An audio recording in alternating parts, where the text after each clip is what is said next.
Hello, this is Unsung with GameLeap, and in today's video, we're going to be going over some of the best tips I could give you for climbing at the very end of the season. If you were unaware, the league season ends on January 9th, meaning that we have to lock in our rank before this. Some of the biggest obstacles for us to overcome at the end of the season are going to be boosting, throwing, griefing, and just a general lack of time. So I'm going to be teaching you some strategies to get around all of these problems so you can hit your goal rank without stressing out. Now that we covered our goals for this video, let's go ahead and get right into it, starting with our first most important tip: maxing out your dodges. This one is pretty self-explanatory. We want to go up to 2 dodges every single day that we have the opportunity to. Anything more than 2 will incur a larger than it's worth dodge penalty on our account, so we should ideally be trying to use 2 dodges max per day. Now, what games should we be dodging? First and foremost, dodge teams that draft all carries. We do not want to be playing in games where people are playing no CC champions and we don't have a real team composition. The comp matters more than anything because most games in lower elos will go into ultra late game where comps matter the most. The lower ranked you are, the higher the average game length is going to be, meaning that if we draft a team that's really strong at Drake fighting, for example, post 15 minutes, we should be trying to play for that strength every single time. If we draft a team that's like Jace, Nidalee, some sort of CC-less mid like Yasuo, that game is going to be significantly harder than one where we have the Ornn with the Sejuani, we have an Orianna mid lane, and then a perfect ADC with an Enchanter comp. You get the idea. At the very end of the season, most people are going to revert to their comfort picks, and most viable comfort picks will fit into the meta in some way, shape, or form. The people that try to get away from this are ones that aren't going to be taking it as seriously, so we generally want to dodge those games. Once again, I'm going to restate this: focus on winning draft more than anything. This is the most important thing that you can do. Just a quick reminder, if you ever want to learn any champions that we mentioned in this video, head on over to GameLeap.com, where we have the best tips and tricks courses to get you onto Summoner's Rift as quickly as possible. There are only a couple of days left in the season. Act while you can. Now that we talked about normal play, let's go ahead and talk about boosters. If you've played at the end of a League of Legends season, then I'm sure that you've encountered people boosting accounts. They are quite common, and unfortunately they get really common as the season comes near to an end. Prime time for people getting boosted is about the last 3 days of the season, so ideally we want to try and get our games out of the way before then. Otherwise we're going to be stuck in some really one-sided unfair games where we're going to have to grind out and we're going to have less impact. There are generally 2 to 3 different booster compositions, so we're going to be going over them. First one is going to be the bot ADC plus support duo. Let's say that the enemy team locks in Twitch Lulu, Twitch Kog'Maw. These champions are kind of uncommon. If we see them frequently, then we know that it's going to be a booster, especially towards the end of the season. These are games that we want to be dodging. Let's say that the enemy mid laner is playing Zed and that their jungler locks in Fiddlesticks. That game is also going to be a dodge. This is a Chinese boosting strategy. Echo Talon or Echo Qiyana is also the same thing. Dodge this game unless you want to be in for a bad time. And the last duo that we're going to be see is like Renekton Elise, or we might see like a Riven with a Xin Zhao. These are less common and less effective, but they do exist. Unfortunately, the only real counterplay to people boosting because they are cheating is going to be dodging the game. There is no real way to deal with this aside from just not playing the game, but we've given you a couple of tools to identify when this does happen so you won't lose as much LP. We kind of touched on this a little bit before, but boosting does get really bad during the last 3 days of season. This time frame is when that end of season panic really starts to set in and people are super desperate for wins,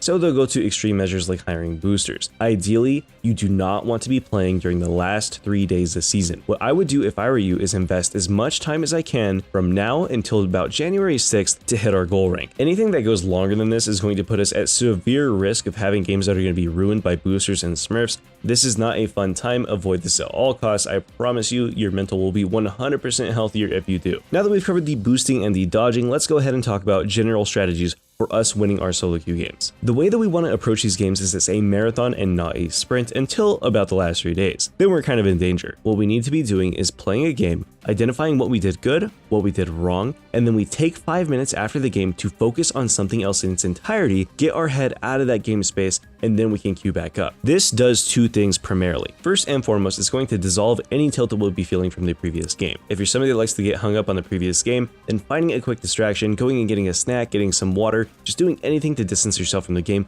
will 100% cool your mental. If you do have the mental forward to keep queuing, then by all means go ahead and do that, but make sure that every 2 games we do take a 10-minute break. Even if we're not tilted, we're still going to want a new group of players. If you play in gold and you queue immediately after the last match, the likelihood of you getting somebody from that match goes up, which is usually going to be a negative. How often do your solo queue teammates flame each other? Pretty damn often. How often do people take that flame to the next level by griefing champ select? Also pretty often. Once again, the only counterplay to this is to not opt in to begin with. If we have a bad game where everybody is being really toxic to each other, just take 5 minutes, they'll queue into another one, you get to wait, you get a fresh set of people, and you can move on to your new game and focus in a non-toxic environment environment where you can actually focus. Focus is going to be key for every single game that we play. We want to be giving it our 110%. If we ever break our focus, then we need to stop, realign ourselves, and then get right back into it. This cooldown period is the best bet for doing this. This is my personal favorite technique, and trust me, it does work wonders. Okay, that about covers the mental side of things. Let's go ahead and talk about the in-game strategies. The best way to climb period is going to be by duoing.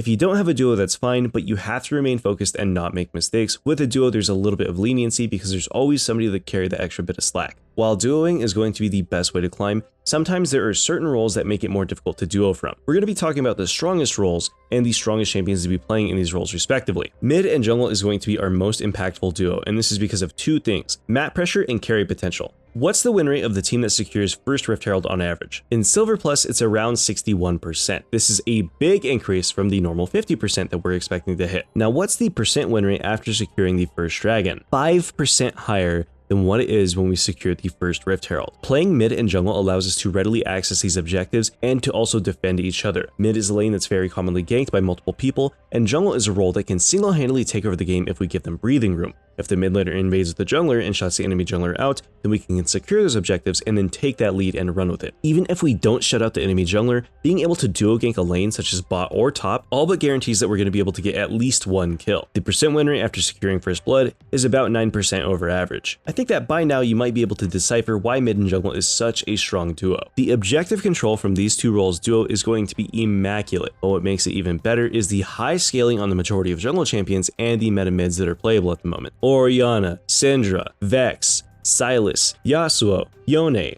Zed. These are champions that are super common due to their exuberantly high pick rates. What trait do all of these champions share? Crowd control, good scaling, good skirmishing. This trifecta is what makes a strong mid lane champion. When paired with a competent player on your team, it is very easy to follow up on these strong initiations or to get these champions into a carry position where they're going to be at their strongest. A cool thing about all these champions is that they're relatively low skill floor with a very high ceiling. So we don't have to be an incredibly good player if we have a gold advantage. Instead, we could let the champion's numbers speak for themselves. Yes, Syndra will 100% be more effective if we can play her bully playstyle correctly, but we don't need to do that if we have a gold advantage. Even a monkey can hit Q, E, W into R on Syndra and then kill somebody instantly once we have enough items. This champion is really unfair once we have a lead. Dueling with a jungler who's able to oppress our lane and get us drakes will get us that lead. This is true for every single champion that I named in this list. Of course there are more, but those are the ones that we're going to cover. Let's go ahead and move on to our next duo, and that's going to be ADC support. There's two schools of thought here. We can play a hyperscaler with an enchanter such as Twitch Lulu. We can also play something like Jinx Milio if we have a competent Milio player, or we can opt into the exact opposite by playing something like Draven Nautilus or Ezreal Leona. What matters most is that we get our ADC off the ground,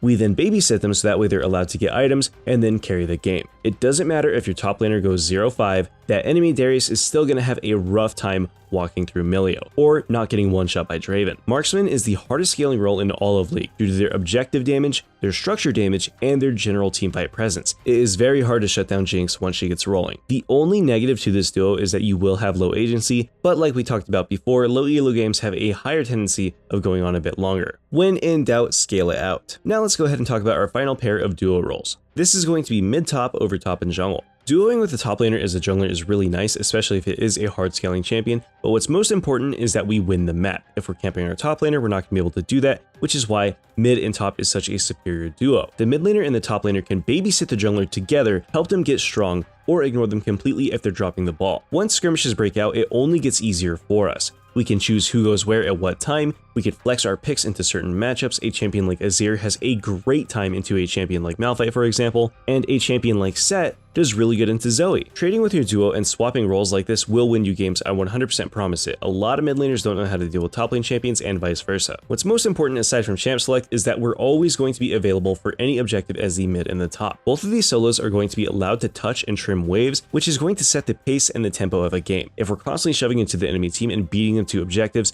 they're going to be bleeding gold for every second that they try to contest that objective. We can take this a bit further by running teleport and then turning ourselves into a split push threat. Let's say that our mid lane friend plays a really good team fighter, a champion that's really strong in skirmishes like Syndra or Orianna. Meanwhile, top lane we're going to be playing a champion like Fiora, and we got the counter pick off on whoever our lane opponent was. Eventually that lane opponent will have to leave the lane, the Fiora player is allowed to split, and then the Syndra player can play the team fight. If the fight goes south, the Fiora player can teleport and then go to another wave on the opposite end of the map, and the mid laner will still be able to cover for them. Having this sort of flexibility on the map while still maintaining the agency that solos have over minion waves is really disgusting when we're able to pull it off correctly. When through macro, the micro won't matter as much. I promise you, if we play a heavy team fighter with a split pusher, for example, we're going to have a very easy time. Or we can double down on 2 heavy team fighters and just simply blow the enemy team out at every single objective fight. That works too. My advice to you guys that want to play this duo, I would highly recommend that you both take teleport, unless you absolutely need that ignite to win your lane. It is simply way too strong in the mid to late game, especially where people are going to be lost. Go look at our macro guides on GameLeap.com if you want a more in-depth look at these strategies. Anyways, this was Unsung with GameLeap. Thank you all for watching and hope you all have a wonderful day.